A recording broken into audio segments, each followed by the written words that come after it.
movement and changed the entrepreneurial mindset of over 65,000 students.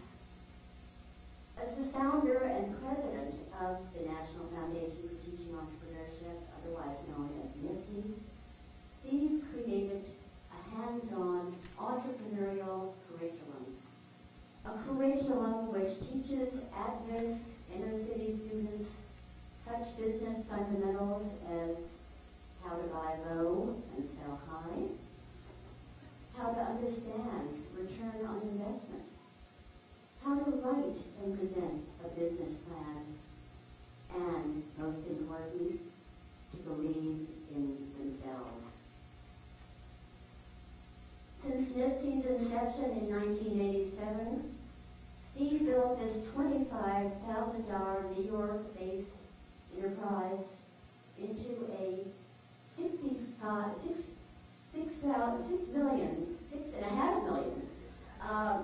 organization, which is spread to 5 foreign countries, and who has inspired so many thousands of students to dare and to dream. Steve Mariotti.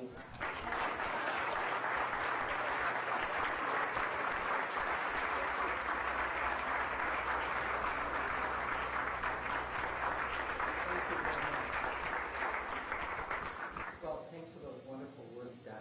I just want to tell you what a joy it is to be here tonight. My dear friend Marianne, I salute you for this great evening and this great project. I love your book, and I just think you're a wonderful person. I also want to just, say hello and a special tribute to the other awardees. Marietta has been aware of your work in the Philippines for some time, and I think it's extraordinary. And Mohammed, what an honor it is to be with you here tonight. You've been my hero in economic development. Bravo! If you don't win the Nobel Prize in the next 5 years, I will be amazed. It's amazing to me as a won yet. I think you're one of the great minds of the century. I really mean that. And I wrote you so many fan letters. Many of which I'm trying to tell your daughter this. I still have them. I'm going to make copies and send them to you. When I was a teacher in the South Bronx, and you and I met several times through my favorite organization, the Social Venture Network. You've introduced me every while I was here tonight. I'm really honored tonight to be the first person to respond to Mr. Cronkite's challenge, and I do so with great pride and energy. I founded NFTE 15 years ago when I was an anti-dropout specialist in the South Bronx, and I spent 8 years working with children that wanted to leave school and had some other issues. And I found that children that are born into difficult situations have almost a God-given ability to develop street smarts. And those street smarts fit right into being good in entrepreneurship and business. And I suggest to you tonight that many of our social problems would, in a small part, be improved if we would begin to look at people that were born into difficult situations and begin to build on their assets and this great love of the market and the energy they bring to the asset. Thank you. And I also found that by teaching basic business skills, I was able to get people's attention, students' attention, and teach them math, reading, writing, and other basic academic skills. And I just want to say to the school systems around the world that with children that are disengaged, teaching them about money and ownership and how to use markets in favor of their families and communities is an incredible way to be able to teach basic skills. And I'm very proud of NFTE being a world leader in recreating a paradigm of thought of how to work with disenfranchised people and students.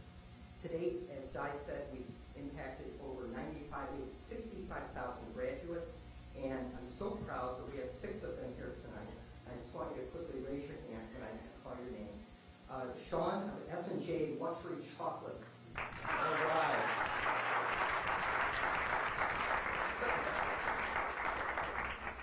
Barnabas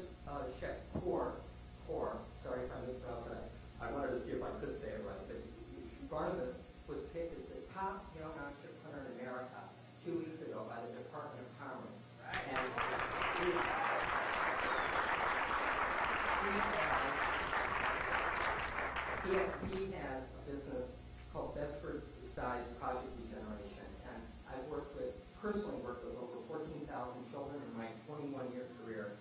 And Barnes, I'm so proud of you and your business, and you're going to do phenomenal. Michael Simmons.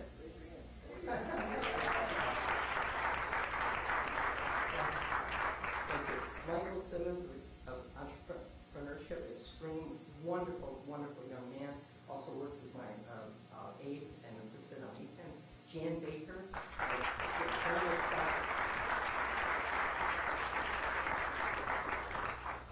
who is an incredible style imaging consulting company. And Michelle Maharam, who sells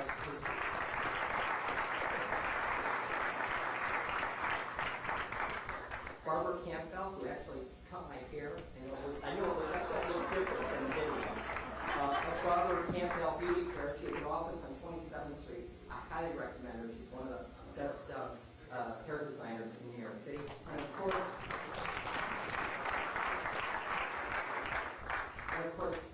Jimmy Mack, who was actually my first student outside of NIFTY at the Wharton Business School, and is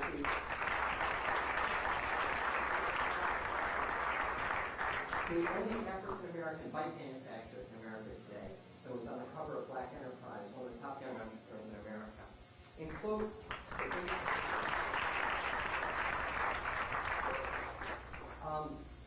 I also